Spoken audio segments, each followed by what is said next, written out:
बिस्मिल्लाहिर्रहमानिर्रहीम। अस्सलाम वालेकुम। मैं हूँ ताहिरा तैयब और आप देख रहे हैं मेरा यूट्यूब चैनल। उम्मीद करती हूँ कि आप सब अल्लाह के फजलो करम से बखैर वाफियत होंगे, खुशो खुर्रम होंगे। वालिद इंसान को अदम से वजूद में लाने वाली ज़ात है। इस गुलशने इंसानियत की इब्तदा बाप यानी हज़रत आदम अलैहिस्सलाम से हुई और इन्हीं से औरत यानी हज़रत हव्वा का वजूद तैयार किया गया। बाप की अज़मत का एक रोशन पहलू ये भी है कि क़यामत के दिन इंसान अपने बाप के नाम से पुकारा जाएगा। वालिद अरबी ज़ुबान का लफ्ज़ है और ये 4 हरूफ का मुरक्कब है। वाओ से विलायत वफा करने वाला, अलिफ से आला मुकाम वाला, इसार और उल्फत वाला, लाम से लुत्फ़ो करम वाला और दाल से दानाई और दस्तगीरी करने वाला। और हम जब ऐसी सिफात की हामिल शख्सियत को सोचे ना तो वो वालिद के रूप में ही सामने आ जाती है। अगर बाप की अज़मत का पास रखते हुए उसकी इताअत, फरमाबरदारी, खिदमत और तज़ीम करके इसकी रज़ा हासिल की जाए तो अल्लाह की तरफ से हमें दीनों दुनिया की कामयाबियाँ, सादतें और जन्नत जैसी नेमतें मिल सकती हैं। माँ बाप से बड़ी कोई नेमत नहीं।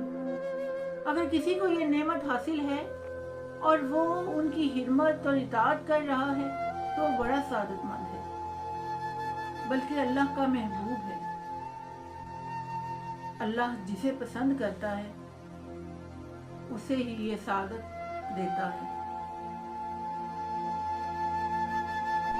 एक दफ़ा रसूल पाक सल्लल्लाहु अलैहि वसल्लम के पास एक नौजवान आया अपने वालिद की शिकायत लेकर।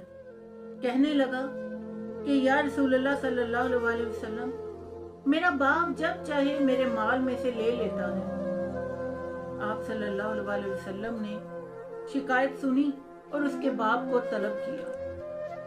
उसके बाप को जब पता चला कि मेरी शिकायत मेरे जवान बेटे ने रसूल पाक सल्लल्लाहु अलैहि वसल्लम को लगाई है तो बड़ा दुखी हो गया। उसका दिल रोने लगा। वो चल पड़ा आप सल्लल्लाहु अलैहि वसल्लम की खिदमत में हाजिर होने के लिए। और रास्ते में चूंकि अरबों की रिवायत थी कि हर बात अशार में किया करते थे, बल्कि शेर कहना उनकी घुट्टी में शामिल था, तो आप सल्लल्लाहु अलैहि वसल्लम के पास आने के लिए चल पड़ा तो रास्ते में कुछ अशार सोचने लग गया। जब वो आप सल्लल्लाहु अलैहि वसल्लम के पास आया तो आप सल्लल्लाहु अलैहि वसल्लम ने असल में उस बंदे के हाजिर होने से पहले ही अल्लाह ताला की तरफ से हज़रत जिब्राईल अलैहिस्सलाम आप सल्लल्लाहु अलैहि वसल्लम की खिदमत में हाजिर हो चुके थे और उन्होंने आपको कहा था कि अल्लाह ताला का हुक्म आया है कि ये जिस बंदे की शिकायत लेकर आया है नौजवान, वो बंदा अभी जब आएगा तो उसका मामला सुनने से पहले उसे कहिएगा कि वो अशार सुनाओ जो तुम रास्ते में सोच कर आए हो। ऐसा ही हुआ। जब वो बंदा खिदमत में हाजिर हुआ तो आप सल्लल्लाहु अलैहि वसल्लम ने कहा, मैं तुम्हारा मामला बाद में सुनूंगा, पहले मुझे वो अशार सुनाओ जो तुम रास्ते में सोच कर आए थे। वो रोने लग गया। उसने कहा, अभी तो वो अशार मेरे अपने कानों ने भी नहीं सुने, अभी तो मैंने वो अशार अपनी जुबान से अदा भी नहीं किए और आपके अल्लाह को पता चल गया और उसने अपने नबी को भी बता दिया। वो रोने लग गया। तो आप सल्लल्लाहु अलैहि वसल्लम ने फिर कहा, मुझे अशार सुनाएं। तो उसने फिर वो अशार सुनाए। वो अरबी में अशार थे, मेरी नज़र से गुजरे। उनका तर्जमा आपको बताती हूँ। तर्जमा कुछ इस तरीके से है कि ऐ मेरे बेटे, जिस दिन तू पैदा हुआ हमारी मेहनत के दिन तभी से शुरू हो गए थे। तू रोता था, हम सो नहीं सकते थे।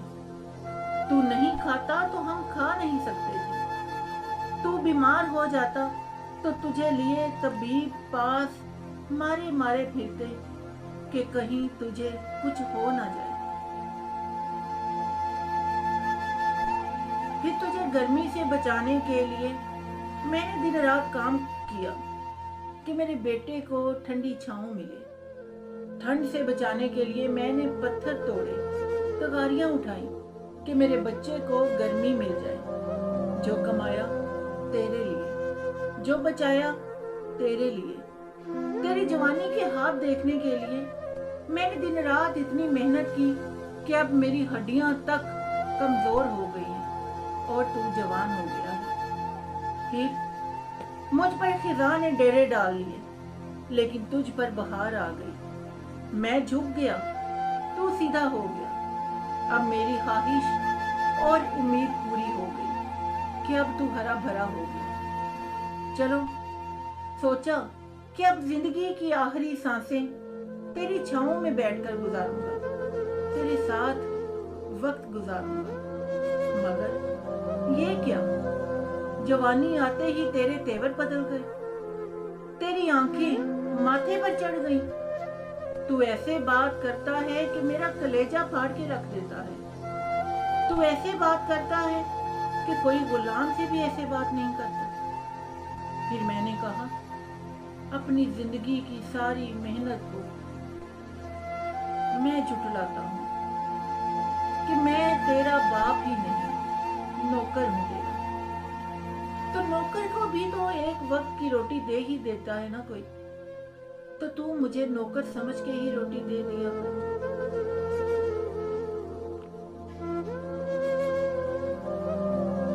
नाज़रीन, बाप मोहब्बत और शफकत का पैकर है, वफा का मुजस्मा है।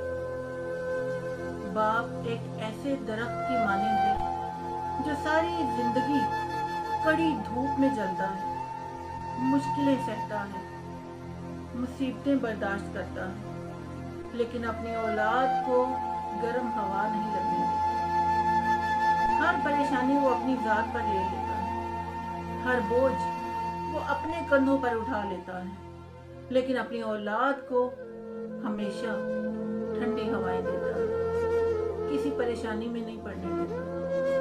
जिनका बाप जिंदा होता है, यकीन करें, उसकी मुश्किलें, उसकी परेशानियां कैसे हल हो जाती हैं, ये उसको खुद भी पता नहीं चलता। ये बाप की, ये माँ की दुआएं होती हैं जो अपनी औलाद को मुश्किलों से बचाती हैं, उनके रास्ते को कांटों से बचाती हैं, और उनकी दुआएं अपनी औलाद के रास्ते से कांटों को कैसे चुन लेती हैं, ये शायद औलाद कभी समझ ही नहीं सकती। जिनको अपने माँ बाप की खिदमत करने का मौका मिलता है, वो बहुत सादतमंद हैं, और ऐसे सादतमंद अल्लाह को बड़े महबूब होते हैं। बल्कि मैं तो कहती हूँ कि अल्लाह जिसको पसंद करता है उसको अपने माँ बाप की खिदमत करने की सादत अता करता है। अपने माँ बाप की कदर करें उनकी जिंदगी में। अल्लाह ताला आप सबको अपने माँ बाप की इज्जत और कदर करने वाला बनाए। अपने माँ बाप की जितनी दुआएं समेट सकते हैं समेट लें, क्योंकि ये हस्ती अगर एक बार इस दुनिया से चली गई ना, तो ठंडी छांव भी आपको कड़ी धूप की मानंद लगेगी। खुशियों को ये दिल महसूस करने के काबिल नहीं रहेगा। और आखिर में नाज़रीन, आप सब से एक दुआ की गुजारिश है। मेरे वालिदे मोहतरम का 2 दिन बाद ब्रेन का ऑपरेशन है, सर्जरी है उनकी, तो उनके लिए बहुत दुआएं करिएगा कि अल्लाह ताला उनका साया